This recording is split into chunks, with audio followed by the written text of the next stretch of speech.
Dear students, आज हम topic पढ़ने जा रहे हैं और जो टॉपिक है दैट इज स्पर्मेटोजेनेसिस। पर स्पर्मेटोजेनेसिस की बात करने से पहले हमें बात करनी पड़ेगी गैमेटोजेनेसिस की। No what is gametogenesis? हम कई बार इस टर्म को सुन चुके हैं। हमने बात की रिप्रोडक्शन इन फ्लावरिंग प्लांट्स की, तो वहाँ पे हमने मेगा गैमेट, माइक्रोगैमेट की बात की। यहाँ पर हम बात करेंगे स्पर्म्स की और ओवम की। No what is gametogenesis? Gametogenesis का मतलब हुआ फॉर्मेशन ऑफ गैमेट या प्रोडक्शन ऑफ गैमेट। तो it is gamete formation you can say. अब अगर हम बात करें ह्यूमंस के केस में, क्योंकि हम ह्यूमन रिप्रोडक्शन से डील कर रहे हैं, तो ह्यूमन के केस में दो गैमेट्स बनते हैं, एक मेल गैमेट और एक फीमेल गैमेट। अब अगर हम मेल गैमेट की बात करें तो मेल गैमेट्स आर स्पर्म्स और जो फीमेल गैमेट होता है दैट इज ओवम। अब हमारा टॉपिक गैमेटोजेनेसिस का एक पार्ट है दैट इज स्पर्मेटोजेनेसिस। नाम से ही पता लग रहा है कि स्पर्मेटोजेनेसिस क्या होती है, फॉर्मेशन ऑफ स्पर्म्स या प्रोडक्शन ऑफ स्पर्म्स। अब आपको पता है कि टेस्टिस जो होते हैं वो प्राइमरी सेक्स ऑर्गन्स होते हैं मेल के केस में। अब जब टेस्टिस प्राइमरी सेक्स ऑर्गन्स होते हैं तो ये क्या प्रोड्यूस करते हैं? ये प्रोड्यूस करते हैं स्पर्म्स, मतलब मेल गैमेट, और इस प्रोसेस को बोला जाता है spermatogenesis. That is the immature mail germ sales produce sperms by the process of spermatogenesis. अब ये जो स्पर्मेटोजेनेसिस होती है, ये आपको पता है कि ये स्टार्ट होती है प्यूबर्टी की एज पर।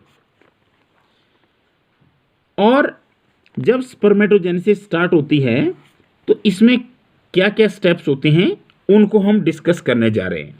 तो सबसे पहले स्पर्मेटोजेनेसिस पढ़ने से पहले आपको एक डायग्राम पे दोबारा जाना पड़ेगा। डायग्राम क्या है? ये टेस्टिस का स्ट्रक्चर है, सेक्शनल व्यू है, टेस्टिस को दिखाया गया है। इसमें आप देख रहे हैं कि इसमें बीच में ये स्ट्रक्चर दिखाई दे रहे हैं जो कि यहाँ तीन बनाए हैं। तो दीज आर सेमिनिफेरस ट्यूब्यूल्स, और इनके बीच में आप देख सकते हैं ये जो स्पेस होता है इनके बीच में, उसमें स्पेशल सेल्स होते हैं and these are called as Leydig cells, या इनको इंटरस्टिशियल सेल्स भी कहते हैं।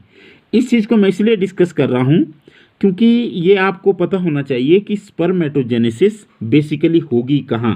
आपको पता है कि स्पर्मेटोजेनेसिस में स्पर्म्स बनेंगे इमेच्योर मेल जर्म सेल से, जिन्हें स्पर्मेटोगोनिया कहते हैं, और कहाँ पे बनेंगे? टेस्टिस के अंदर बनेंगे। टेस्टिस के अंदर कहाँ बनेंगे? आपको पता है कि टेस्टिस के अंदर तकरीबन 250 सेमिनिफेरस ट्यूब्यूल्स होते हैं। तो अगर आप देखें तो ये सेमिनिफेरस ट्यूब्यूल, एक सेमिनिफेरस ट्यूब्यूल मैं दिखा रहा हूँ, इनके अंदर ये प्रोसेस चलेगा, क्योंकि ये जो लेडिग सेल होते हैं या इंटरस्टिशियल सेल्स होते हैं, इनका रोल भी हार्मोन प्रोडक्शन में होता है, and that is also related with this spermatogenesis. That's why their discussion is also very much required for the discussion of this topic. तो हमारा टॉपिक है स्पर्मेटोजेनेसिस। अब एक चीज़ आपको क्लियर होनी चाहिए कि स्पर्मेटोजेनेसिस हो रही है टेस्टिस के अंदर। टेस्टिस जो होते हैं वो प्राइमरी सेक्स ऑर्गन्स होते हैं इन केस ऑफ मेल, और टेस्टिस के अंदर 250 कंपार्टमेंट्स होते हैं जिन्हें टेस्टिकुलर लोब्यूल या सेमिनिफेरस ट्यूब्यूल कहा जाता है। और सेमिनिफेरस ट्यूब्यूल के अंदर अब बेसिकली क्या होता है?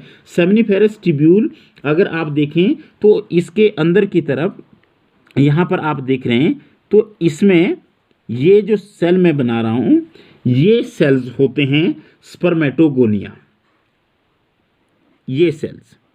और स्पर्मेटोगोनिया के अलावा आप देख रहे हैं कि बीच में यहाँ रेड कलर से पिंक कलर से दिखाया गया, तो दीज आर सर्टोली सेल्स।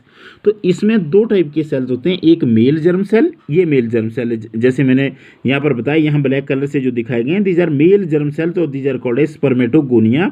और ये जो बड़े जैसे सेल दिखाए गए हैं दीज आर सर्टोली सेल्स। ये एक साइंटिस्ट था, उनके नाम पे इनका नाम पड़ा है सर्टोली। तो ये सर्टोली सेल्स और स्पर्मेटोगोनिया सेमनीफेरस ट्यूब्यूल के अंदर होते हैं। तो अब आप ध्यान देंगे कि जो हमारी जो स्पर्मेटोजेनेसिस होगी वो इनके थ्रू चलेगी, they are called as spermatogonia, जिन्हें हम स्पर्म मदर सेल भी कह सकते हैं। तो अब हम इस प्रोसेस की ओर चलते हैं कि ये कैसे चलता है। अब क्या होता है कि जब प्यूबर्टी होती है तो उस एज में क्या होता है, जैसे मैं ये बना रहा हूँ एक स्पर्मेटोगोनियम, और स्पर्मेटोगोनियम कहाँ पे होगा? स्पर्मेटोगोनियम आपको पता है कि ये सेमनीफेरस ट्यूब्यूल की इनर लाइनिंग में होगा, उसके अंदर होगा। अब ये जो स्पर्मेटोगोनियम है ये क्या करेगा, इसमें होगा mitotic division, mitosis. You know what is this mitosis? It is equational division. तो बहुत सारे, वैसे आपको होता है 1 से 2 बनेंगे, तो क्योंकि उसके अंदर बहुत सारे स्पर्मेटोगोनिया हैं तो क्या होगा, बहुत सारे स्पर्मेटोगोनिया डेवलप होते जाएंगे। मतलब स्पर्मेटोगोनिया का नंबर क्या कर जाएगा, इंक्रीज करेगा। अब इन्हीं में से मैक्सिमम नॉर्मल रहेंगे और कुछ एक डिफ्रेंशिएट कर जाएंगे। कैसे डिफ्रेंशिएट करेंगे, वो थोड़ा सा उनमें चेंज हो जाएगी और वो बना देंगे primary spermatocyte. No this is very important. जो प्राइमरी स्पर्मेटोसाइट है वो एक किस्म के स्पर्मेटोगोनिया ही है, पर उनमें थोड़ी सी डिफरेंशिएशन है। तो इसका मतलब है कि अब हमारे पास यहाँ पे स्पर्मेटोगोनिया भी है और उनमें से कुछ एक जो है वो क्या बन चुके हैं, प्राइमरी स्पर्मेटोसाइट। मतलब क्या हुआ कि spermatogonia which are present on the inner wall of seminiferous tubule, they multiply by mitotic division and increase in number, and some of the spermatogonia called primary spermatocyte they undergo meiosis। अब यहाँ बहुत important चीज़ है, अब जो primary spermatocyte है इसमें होगी meiosis 1। पहले आपको पता है मियोसिस जो होती है which is a reductional division, आप +1 में पढ़ चुके हैं और आप ये भी पढ़ चुके हैं कि मियोसिस जो होती है वो एक मियोसिस 1 होती है which is actual reductional division, और एक मियोसिस 2 होती है। तो जो मियोसिस 2 होती है वो इक्वेशनल डिवीजन होता है, जस्ट इक्विवेलेंट टू माइटोसिस। पर आपको पता है कि जो मियोसिस होती है इससे अगर यहाँ पे एक सेल हो तो मियोसिस 1 के बाद 2 बनेंगे और मियोसिस 2 के बाद टोटल कितने बन जाएंगे, 4 बन जाएंगे। और अगर ये हमारे पास क्या हो, ये सेल डिप्लॉयड होता है तो यहाँ पर जो ये बनेंगे, जो 4 डॉटर सेल बनेंगे, दे विल बी हैप्लॉइड। तो ये पहले समझना जरूरी है कि अगर मियोसिस है तो meiosis is reductional division. Reductional division का मतलब क्रोमोसोम नंबर हाफ हो जाएगा, पर क्रोमोसोम नंबर हाफ हो जाता है मियोसिस 1 के बाद ही। मियोसिस 2 में केवल सेल नंबर इंक्रीज कर जाता है। जो मियोसिस 1 के बाद जो 2 सेल बनते हैं उनमें से हर सेल में मियोसिस 2 होती है और 2 के टोटल बन जाते हैं 4। तो अब आप देख सकते हैं कि यहाँ पर हमारे पास प्राइमरी स्पर्मेटोसाइट है, और प्राइमरी स्पर्मेटोसाइट के हैं बेसिकली कुछ स्पर्मेटोगोनिया हैं जिनमें थोड़ी सी डिफ्रेंशिएशन हुई है और वो क्या अंडरगो कर रहे हैं, meiosis 1। Now this is very important. तो हमारे पास जो मियोसिस 1 हो रही है वो किस में हो रही है, प्राइमरी स्पर्मेटोसाइट में। अब आपको होता है कि प्राइमरी स्पर्मेटोसाइट के बाद सेकेंडरी स्पर्मेटोसाइट बनेंगे which are 2 in number from each primary spermatocyte. एक प्राइमरी स्पर्मेटोसाइट से कितने सेकेंडरी स्पर्मेटोसाइट बनेंगे, 2। पर यहाँ पर क्योंकि मियोसिस 1 हो चुकी है इसलिए क्रोमोसोम नंबर जो है वो हाफ हो जाएगा। तो ये सबसे इम्पॉर्टेंट स्टेप है हमारे पास कि जब प्राइमरी स्पर्मेटोसाइट से सेकेंडरी स्पर्मेटोसाइट बनते हैं तो chromosome number gets reduce to half. This is important, ये है यहाँ पे सर, क्योंकि आप आगे नीट का पेपर देंगे या कोई और भी कम्पिटिटिव एग्जाम देंगे, वहाँ पर ये पूछा जाता है कि आपको इनके क्रोमोसोम नंबर के बारे में बताना है। तो this is very important. The chromosome number in case of spermatogonium is 46, and also in case of spermatocyte, primary spermatocyte, it is 46 because these have been produced by mitotic division. But in case of secondary spermatocyte, the chromosome number gets reduced to 23. पर केवल हमारे पास meiosis 1 हुई और meiosis 1 से primary spermatocyte से secondary spermatocyte बन गए। अब क्या हुआ, ये जो सेकेंडरी स्पर्मेटोसाइट्स होते हैं ये क्या करते हैं, इनमें फिर से एक डिवीज़न होगा, पर ये डिवीज़न होगा केवल मियोसिस 2। अब आप देख सकते हैं ये यहाँ पर ये, तो ये बन गए अब हमारे पास जो मियोसिस 2।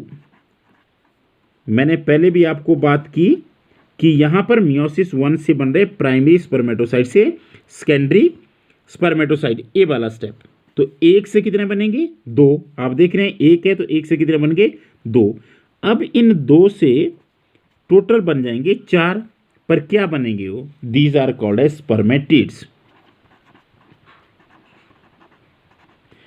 तो इसका मतलब है कि अगर एक प्राइमरी स्पर्मेटोसाइट होगा तो कितने स्पर्मेटिड्स होंगे, 4, और कितने सेकेंडरी स्पर्मेटोसाइट होंगे, 2। अगर ये एक है तो ये कितने बनेंगे, 2, और ये स्पर्मेटिड्स टोटल कितने बन जाएंगे, 4। कैसे बनेंगे 4, 2 इस सेकेंडरी स्पर्मेटोसाइट से और 2 इस सेकेंडरी स्पर्मेटोसाइट से। पर यहाँ पर chromosome number will be same as that of secondary spermatocyte and it will be half, that is 23 only. अब हम बात कर रहे हैं स्पर्मेटोगोनिया से स्पर्म्स बनने की, लेकिन अभी तक हमारे पास प्रोसेस में जितना भी प्रोसेस हुआ उसमें केवल बने स्पर्मेटिड्स। अब ये स्पर्मेटिड्स क्या करेंगे, इनमें मेटामॉर्फोसिस होगी या ट्रांसफॉर्मेशन होगी और ये चेंज हो जाएंगे स्पर्म्स में। ये किस में चेंज होंगे, स्पर्मेटिड्स स्पर्म्स में। जैसे अब हमारे पास आ गया ये और ये, देखो आप देख रहे हैं कि अब हमारे पास स्पर्म्स बन चुके हैं and the sperms are the male gametes. अब अगर हम फिर से उसी बात पे चलते हैं कि अगर एक हमारे पास प्राइमरी स्पर्मेटोसाइट होगा, यहाँ से हम फिर से स्टार्ट करते हैं कि हमारे पास जो प्राइमरी स्पर्मेटोसाइट है वो एक है या 2 है। क्वेश्चन किस तरह से पूछा गया है आप उस हिसाब से आंसर करेंगे। अगर सपोज करो हमारे पास प्राइमरी स्पर्मेटोसाइट कितना है, 1, तो हमारे पास सेकेंडरी स्पर्मेटोसाइट बनेंगे 2 और स्पर्मेटिड्स टोटल बनेंगे 4 और स्पर्म्स भी टोटल कितने बनेंगे हमारे पास, 4, एक प्राइमरी स्पर्मेटोसाइट से। और हमारे पास क्या होगा, अगर इसका क्रोमोसोम नंबर है 46 तो इसका क्रोमोसोम नंबर हो जाएगा 23, इसका क्रोमोसोम नंबर रहेगा 23, इसका क्रोमोसोम नंबर रहेगा 23। तो अब हमारे पास क्या बन गए, ये बन गए स्पर्म्स या इनको स्पर्मेटोजोआ भी कहते हैं। पर ये किससे बने, स्पर्मेटिड से। तो the spermatids get transformed into sperm by the process of spermiogenesis. This is very important term, spermiogenesis. We are dealing with the topic spermatogenesis, but there is another important term which is called as spermiogenesis. देखो अगर हम सीधी सी बात करें तो क्या होगा, gametogenesis का एक पार्ट है स्पर्मेटोजेनेसिस, क्योंकि गैमेटोजेनेसिस में तो ooजेनेसिस भी आएगी, एग भी बनेगा, तो उसका एक पार्ट है स्पर्मेटोजेनेसिस। और स्पर्मेटोजेनेसिस का एक पार्ट है स्पर्मियोजेनेसिस। स्पर्मियोजेनेसिस स्पर्मियोजेनेसिस की बात हमने की कि स्पर्मियोजेनेसिस क्या है। जब स्पर्मेटिड्स किस में ट्रांसफॉर्म हो जाते हैं, स्पर्म्स में। अब आपको पता है कि जो स्पर्म्स हैं वो बन चुके हैं।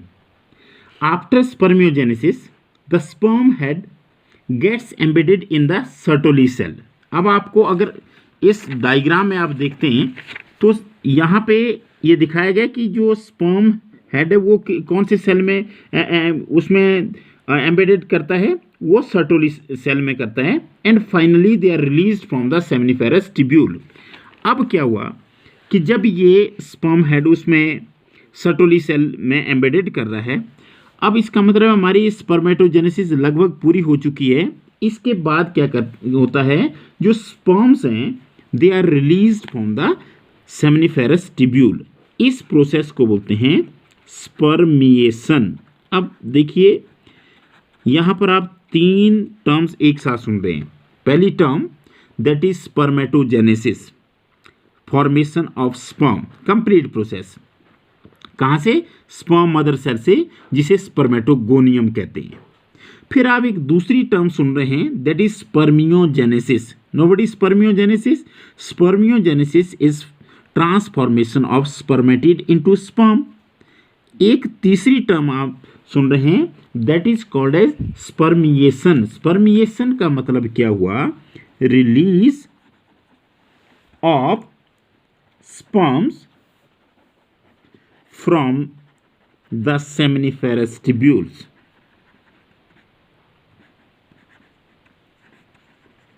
तो ये 3 टर्म्स आपको बिल्कुल क्लियर होनी चाहिए।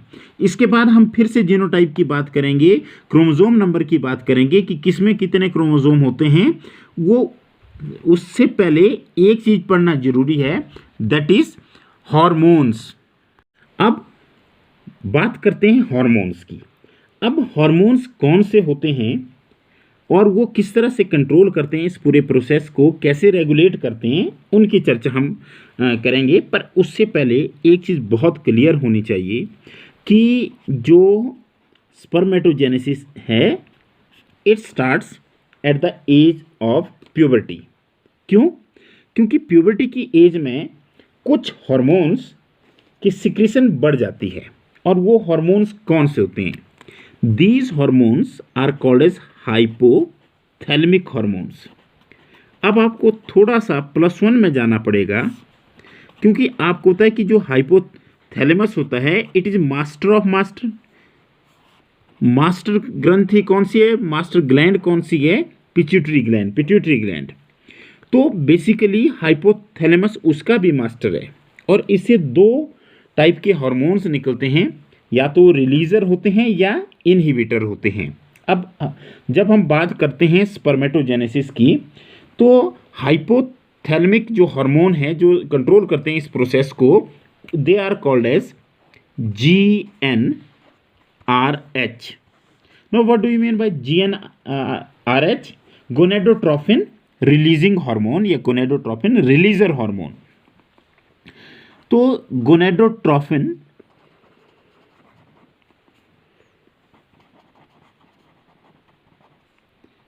रिलीजर हार्मोन क्या करते हैं? ये रिलीज होते हैं हाइपोथैलेमस से और ये एक्ट करते हैं पिट्यूटरी ग्लैंड पे।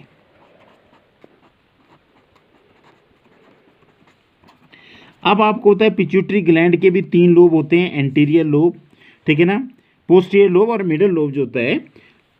अब ये कहाँ एक्ट करते हैं? पिट्यूटरी ग्लैंड के एंटीरियर लोब पे। क्लियर? जो हाइपोथैलेमिक हार्मोन्स हैं रिलीज होंगे, कहाँ से रिलीज होंगे? हाइपोथैलेमस से। और उनको कहा जाता है GnRH, मतलब गोनेडोट्रोफिन रिलीजन हार्मोन या रिलीजिंग हार्मोन। और ये एक्ट करते हैं anterior lobe of the pituitary gland. और क्या करते हैं?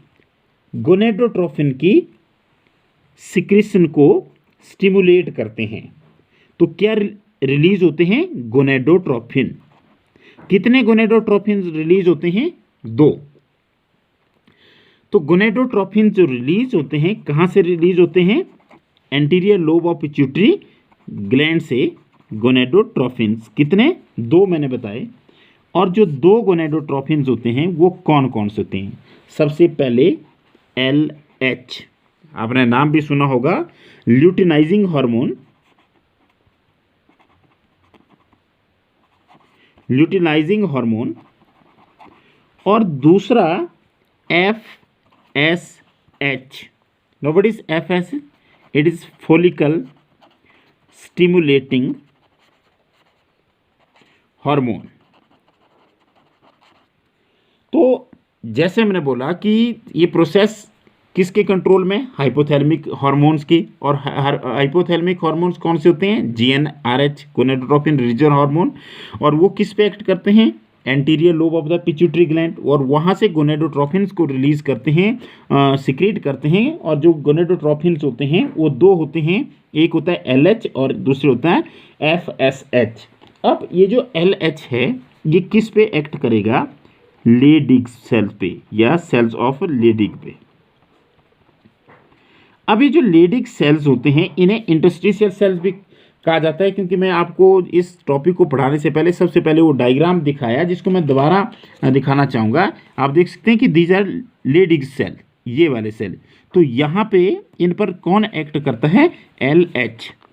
यहाँ पे LH इन पर एक्ट करेगा और वो मदद करेगा एंड्रोजन्स को सिक्रीट करने में। तो इसका मतलब है कि luteinizing hormone acts on Leydig cells and stimulates the secretion and synthesis of androgen. Androgen हमारे केस में टेस्टोस्टेरोन होता है जिसे मेल हार्मोन भी कहते हैं। तो उसकी सिक्रेशन को भी कंट्रोल करता है और उसके सिंथेसिस को भी कंट्रोल करता है। कौन? ये ल्यूटिलाइजिंग हार्मोन। और वो कहाँ से सिक्रेट होता है? लेडिग सेल से या इंटरस्टिशियल सेल से। और ये जो एंड्रोजन होता है इट स्टिमुलेट्स द स्पर्मेटोजेनेसिस।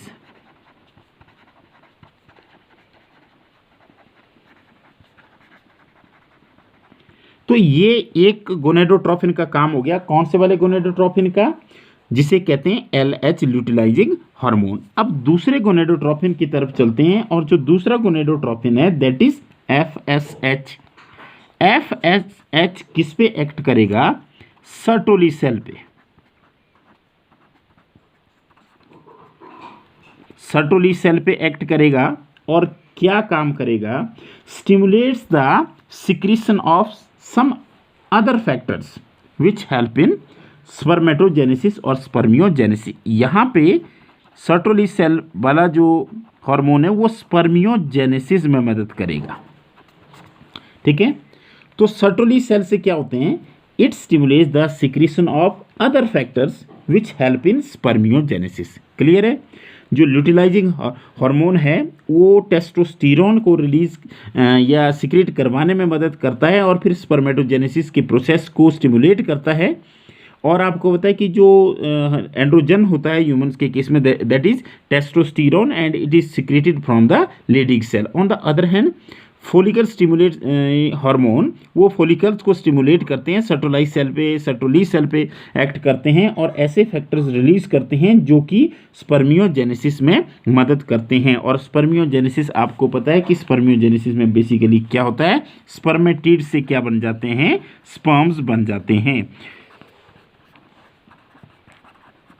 और उसमें क्या क्या चेंजेस होती है वो हम डिटेल में पढ़ेंगे, क्योंकि हम स्पर्म का स्ट्रक्चर भी पढ़ेंगे। लेकिन आज केवल हम इतना ही टॉपिक पढ़ने जा रहे हैं कि स्पर्म्स की फॉर्मेशन कैसे होती है और स्पर्मेटोजेनेसिस क्या होती है।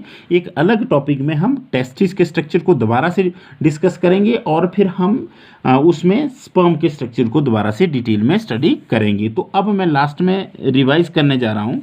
हमने टॉपिक पढ़ा स्पर्मेटोजेनेसिस, मैंने बात की गैमेटोजेनेसिस एक टॉपिक है।